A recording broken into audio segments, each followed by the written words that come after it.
Saudara-saudaraku yang terkasih dalam nama Tuhan kita Yesus Kristus, marilah kita berdoa. Damai sejahtera Allah yang melampaui segala akal budi manusia, kiranya menyertai hati dan pikiran saudara-saudari sekalian dalam Kristus Yesus Tuhan kita. Amin. Tema perayaan Natal dan Tahun Baru kita pada saat ini, cinta kasih Kristus yang menggerakkan persaudaraan. Didasarkan kepada 1 Petrus 1 ayat 22. Selengkapnya ayat ini seperti ini. Karena kamu telah menyucikan dirimu oleh ketaatan kepada kebenaran, sehingga kamu dapat mengamalkan kasih persaudaraan yang tulus ikhlas. Hendaklah kamu bersungguh-sungguh saling mengasihi dengan segenap hatimu. Demikian firman Tuhan, kita bernyanyi firman-Mu menjadi terang. Firman-Mu menjadi terang bagi hidup kami. Oleh kasih-Mu Tuhan, Allah Bapa kami. Firman-Mu, Firman-Mu berikan pada kami,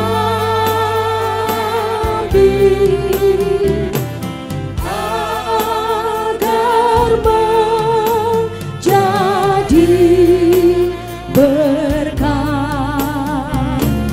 bagi hidup kami.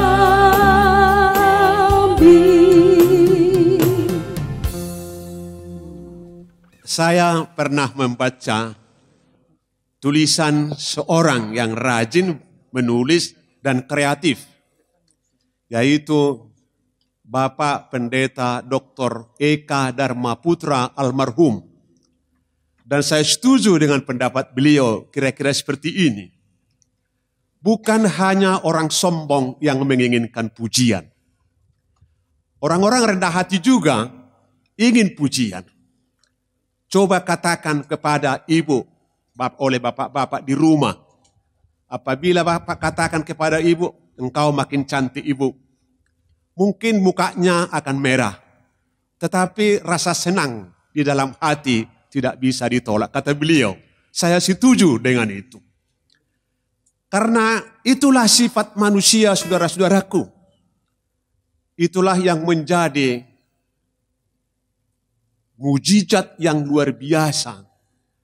Karena Tuhan di dalam Yesus Kristus mau mengosongkan dirinya, mengenakan rupa hamba, dan tidak merasa terpaksa. Sebagaimana dituliskan oleh Rasul Paulus dalam Filipi pasal 2. Sejak kejatuhan manusia ke dalam dosa, manusia itu tidak hanya memiliki sifat berdosa dan sifat memberontak terhadap Allah, tetapi juga menjadikan sesamanya menjadi bangsanya. Seperti kita tahu itu, seorang antropolog yang sangat terkenal Thomas Hobbes mengatakan, homo homini lupus, manusia yang satu menjadikan sesamanya manusia menjadi bangsanya. Sifat bermusuhan dan mementingkan diri sendiri, antara sesama manusia tidak terjadi hanya dalam masyarakat tertentu. Akan tetapi hampir di seluruh masyarakat, bahkan di gereja, kadang-kadang kita temui sifat-sifat yang hanya mementingkan diri sendiri. Kita mengakui bahwa secara realitas, masyarakat yang mendiami NKRI adalah sangat plural. Terdiri dari suku, budaya, bahasa daerah, agama politik yang berbeda. Secara formal, sering kita mengatakan bahwa keberadaan kita yang plural ini adalah berkat Tuhan. Akan tetapi apa yang kita katakan dengan apa yang kita lakukan sering berbeda. Tidak satunya kata dengan perbuatan. Masih jelas kelihatan sikap atau perilaku dari kita yang kurang bersahabat terhadap sesama anak bangsa oleh karena perbedaan suku, budaya, bahasa, agama, dan politik. Masih sering kita dengarkan ungkapan-ungkapan yang mengatakan dia atau mereka bukan dari kelompok kita atau tidak masuk kelompok kita, mereka berbeda dari kita. Yang paling menyedihkan ialah sering dianggap atau diperlakukan orang yang berbeda dengan dia sebagai musuh. Oleh karena itu sering terjadi bentrokan dan kesusahan di sana sini. Dalam keadaan manusia seperti ini, saudara-saudaraku yang terkasih, Rasul Petrus menghimbau kita melalui tema perayaan kita pada saat ini. Karena kamu telah menyucikan dirimu oleh ketaatan kepada kebenaran, sehingga kamu dapat mengamalkan kasih persaudaraan yang tulus ikhlas, hendaklah kamu bersungguh-sungguh saling mengasihi dengan segenap hatimu. Dan kita rumuskan menjadi tema perayaan kita, cinta kasih Kristus menggerakkan persaudaraan. Apakah himbauan Rasul Petrus ini masih dapat kita lakukan? Atau ini menjadi sesuatu mission impossible yang tidak mungkin dilakukan oleh manusia? Saudaraku yang terkasih, oleh karena dosa manusia terpisah jauh dari Allah. Tidak ada dari antara manusia yang dapat menyelamatkan dirinya sendiri. Akan tetapi, oleh kasih karunia Allah yang mengherankan dan menyatakan kasih-Nya melalui Yesus Kristus kepada seluruh manusia tanpa kecuali. Sebagaimana dinyatakan Rasul Paulus dalam suratnya kepada Titus mengatakan, kasih karunia Allah yang menyelamatkan manusia sudah nyata. Titus bindu atau pasal 2 ayat 11. Ini berarti bahwa kasih Allah yang tanpa syarat dan tidak terbatas itu sudah dinyatakan kepada semua manusia, kepada semua kita yang berkumpul di sini. Kasih Allah yang tidak terbatas dan tanpa syarat itu adalah Allah menjadi manusia. Karena itulah ada Natal yang kita rayakan. Allah mengutus anaknya yang tunggal Yesus Kristus menjadi dosa kita dan kita menjadi kebenarannya. Sebagaimana dituliskan oleh Rasul Paulus dalam 2 Korintus pasal 5 ayat 21. Dosa kita dikenakan kepada Yesus Kristus dan kebenarannya dikenakan kepada kita sehingga dia harus mati di kayu salib. Salib dia menjadi sarana untuk menyelamatkan kita, saudara-saudaraku. Yesus menebus kita dengan hidupnya. Inilah pembayaran utang termahal yang pernah terjadi dalam sejarah kehidupan dunia ini. Dengan demikian jika di Gunung Sinai Allah berfirman, kamu harus kudus. Apabila kamu tidak kudus maka kamu harus mati melalui hukum Taurat yang ke-10 itu. Maka di Golgota Tuhan berfirman, kamu adalah orang-orang kudus melalui penebusan Yesus Kristus yang mati di kayu salib. Oleh penebusan Yesus Kristus, kita menerima status yang baru. Yaitu dari status terdakwa menjadi status dibenarkan. Oleh kuasa dosa, status kita adalah status terdakwa di hadapan pengadilan Allah dengan ancaman hukuman selamanya di neraka. Akan tetapi oleh penebusan Yesus Kristus, status kita itu diubah menjadi status yang dibenarkan dan menjadi pewaris kerajaan surga. Status yang baru ini kita peroleh atau dimeteraikan kepada kita pada saat kita dibaptiskan ke dalam nama Allah Bapa, Anak dan Roh Kudus, sebagaimana dinyatakan oleh Rasul Paulus dalam Roma 6 ayat 11, ayat 1 sampai selanjutnya. Pada waktu kita dibaptiskan, kita mati bersama Kristus dalam hidup yang lama, dan pada waktu yang sama kita bangkit bersama dalam hidup yang baru. Baptisan menyatakan kepada kita bahwa kita telah melewati satu kali masa penghakiman, mati dalam hidup yang lama dan bangkit dalam hidup yang baru. Dengan demikian saudara-saudaraku, saya juga setuju pendapat seseorang yang mengatakan Christ atau Jesus Christ is the way out and the way in. Yesus Kristus adalah jalan keluar dari perhambaan dosa dan kematian, dan pada waktu yang sama jalan masuk ke dalam status anak-anak Allah dan memperoleh kehidupan yang kekal. Yesus Kristus adalah jalan keluar dari kejauhan dan jalan masuk dalam pangkuan keluarga Allah Bapa. Jalan keluar dari rasa takut dan cemas, dan jalan masuk ke dalam penyerahan diri kepada pemeliharaan Allah. Jalan keluar dari sifat homo lupus, dan jalan masuk untuk hidup dalam persaudaraan yang tulus, ikhlas, dan sungguh-sungguh. Kasihnya harus menggerakkan persaudaraan kita. Lebih jelasnya, kita merumuskan dalam subtema kita pada saat ini, melalui perayaan Natal dan syukuran tahun baru ini, pelayan dan seluruh warga Jemaat HKI meningkatkan persaudaraan, mewujudkan belas kasih Kristus untuk merespon tantangan konteks kekinian. Sekarang kita melihat anugerah yang dui tunggal, saudara-saudaraku. Dua tetapi satu, satu tetapi dua. Berkat keselamatan selalu diikuti dengan berkat hidup baru. Kedua-duanya anugerah ini sama-sama berasal dari Allah. Hal ini dapat diilustrasikan seperti kehidupan antara bapak dan anak-anaknya di dalam satu keluarga. Seorang bapak yang benar-benar mencintai anak-anaknya selalu berkata dan bersedia menyelamatkan anak-anaknya dari segala mara bahaya. Jika anak-anaknya sakit, si bapak bersedia melakukan pengorbanan apapun untuk menyelamatkan anak-anaknya.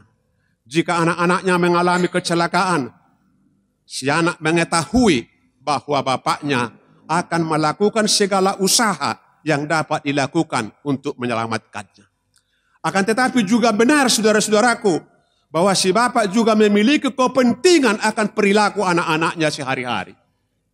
Si bapak selalu memperhatikan keadaan fisik, sosial, dan pertumbuhan mental anak-anaknya.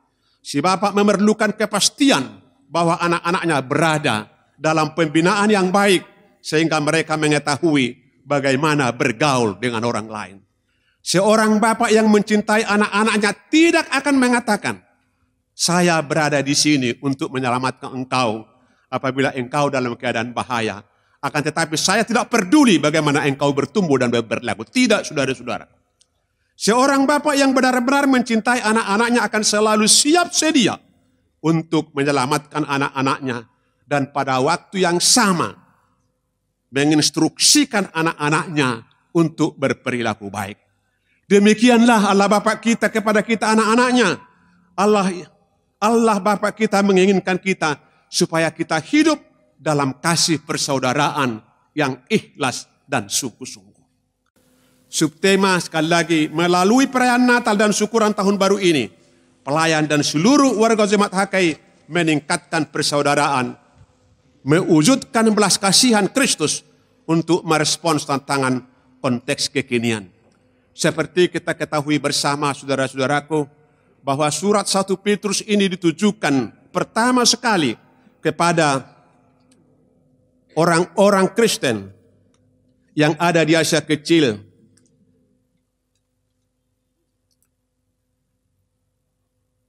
Waktu Kekaisaran Romawi, maaf kacamata ini kadang-kadang apa ini. Orang Kristen menerima tantangan dan penghambatan. Orang Kristen yang menerima surat ini adalah tidak berasal dari Yahudi atau orang-orang non-Yahudi. Mereka disebut orang-orang pendatang. Mereka dihambat oleh karena iman mereka kepada Kristus. Penghambatan ini dilakukan oleh sekelompok masyarakat yang non-Kristen dan juga daripada penguasa Roma pada waktu itu. Akibat penghambatan ini, orang Kristen pada waktu itu sangat menderita. Mereka tidak memiliki hak-hak sosial, hak-hak politik. Mereka tidak memiliki akses kepada sumber ekonomi dan sebagainya. Saudara-saudaraku, melalui surat ini, Rasul Petrus bermaksud menguatkan pembaca supaya mereka jangan tawar hati dan hidup saling membantu atas dasar kasih Kristus yang telah diberikan kepada setiap orang percaya. Inilah perayaan Natal kita. Orang Kristen tidak memiliki akses politik tadi atau akses ekonomi. Karena itu saudara-saudara, mereka diperlukan untuk bersatu. Kami, atau saya mengutip dulu salah satu falsafah orang Batak, tapakna do tajomna rimnita hido buguna. Kalau kita bersatu, kita memiliki kekuatan. Tapi kalau kita tidak bersatu, tantangan yang di hadapan kita, khususnya oleh karena akibat pandemi yang sudah 2 tahun ini berjalan, tidak akan mungkin dapat kita lewati, saudara-saudaraku. Saudara-saudaraku yang terkasih, hidup dalam kasih persaudaraan yang tulus ikhlas, khususnya dalam masa pandemi yang sudah terjadi 2 tahun ini, adalah cara orang percaya, cara kita menyatakan kemuliaan Kristus dalam hidup kita. Tidak ada bukti dan cara bersaksi yang paling nyata bagi orang Kristen menyatakan kemuliaan Kristus selain dari hidup selalu dalam kasih persaudaraan yang tulus dan bersungguh-sungguh, saling mengasihi dengan segenap hati di tempat mana kita berada. Hidup selalu dalam kasih persaudaraan yang tulus ikhlas dan bersungguh-sungguh saling mengasihi dengan segenap hati adalah kesediaan merespons kebutuhan sesama dengan kasih yang nyata. Yesus Kristus berfirman kepada murid-muridnya dalam Yohanes pasal 13 ayat 34 sampai 35. Hendaklah kamu saling mengasihi. Disinilah dunia tahu bahwa engkau adalah murid-muridku. Di situ kuatnya perintah ini. Tuhan memberikan hak kepada dunia. Apakah kita ini murid-murid Kristus atau tidak? Dinyatakan apakah kita saling mengasihi. Saudara-saudaraku yang terkasih dalam nama Tuhan kita Yesus Kristus. Betapa bodohnya seorang anak jika berkata kepada bapaknya, saya membutuhkan cinta kasihmu pada saat saya berada dalam kesulitan. Akan tetapi saya tidak membutuhkan cinta kasihmu untuk mengembangkan hidup saya. Kita harus ingat bahwa Tuhan tidak memiliki 2 jenis anugerah. Saya ulangi, kita harus mengingat bahwa Tuhan tidak memiliki 2 jenis anugerah. Tuhan hanya memiliki 1 anugerah. Dan anugerah 1 inilah yang selalu bersedia menyelamatkan kita. Dan pada waktu yang sama menguruskan kita. Dengan menyuruh kita, pelayan dan seluruh warga jemaat HKJ secara khusus. Meningkatkan persaudaraan. Mewujudkan belas kasih Kristus untuk merespon tantangan dalam konteks kekinian di mana kita berada dalam pelayanan kita. Karena itu saya berani mengatakan saudara-saudaraku, barang siapa yang menolak anugerah yang menuntun di dalam hidupnya sehari-hari adalah otomatis menolak anugerah yang menyelamatkan dia. Saudaraku yang terkasih, Natal berarti Allah memberi. Dalam Yesus Kristus Allah memberikan segalanya kepada kita. Yesus lahir di kandang domba untuk kita. Dia mati di kayu salib untuk kita. Dia dikuburkan untuk kita. Dia bangkit dari antara orang mati untuk kita. Dia naik ke surga adalah untuk kita. Segalanya untuk kita. Kita dikuatkan, dituntun dan diperlengkapi untuk mengasihi saudara kita dengan tulus ikhlas, bersungguh-sungguh dengan segenap hati kita.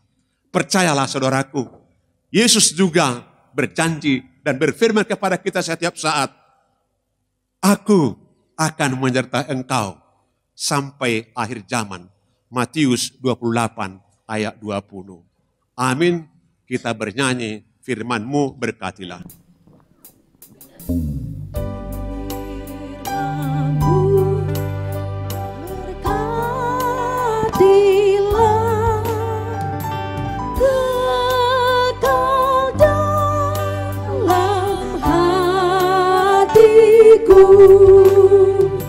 Teguhkanlah imanku, Yesus juru selamatku, yang menerima firman-Mu.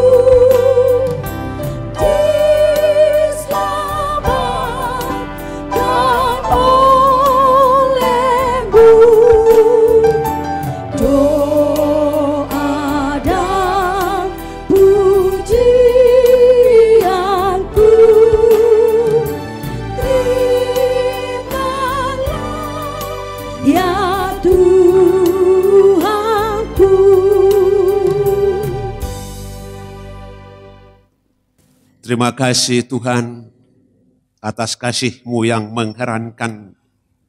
Melalui anak-Mu Yesus Kristus yang mati di kayu salib, menggantikan kami orang berdosa. Sekarang kami bersuka cita mendengarkan firman-Mu, bahwa kami adalah anak-anak yang telah Engkau lahirkan. Dan pada waktu yang sama Engkau menginginkan dan memanggil kami untuk saling mengasihi. Kuatkan kami Tuhan, kuatkan seluruh warga jemaat-Mu dan seluruh pelayan-Mu, agar kami tetap bersekutu, menyatakan saling mengasihi sebagai kesaksian kami bagi dunia. Terima kasih Tuhan atas saudara-saudara kami, undangan kami yang bersekutu di sini. Perlengkapi kami Tuhan, tuntun kami, kuatkan kami. Dalam Yesus Kristus kami berdoa dan mengucap syukur. Amin.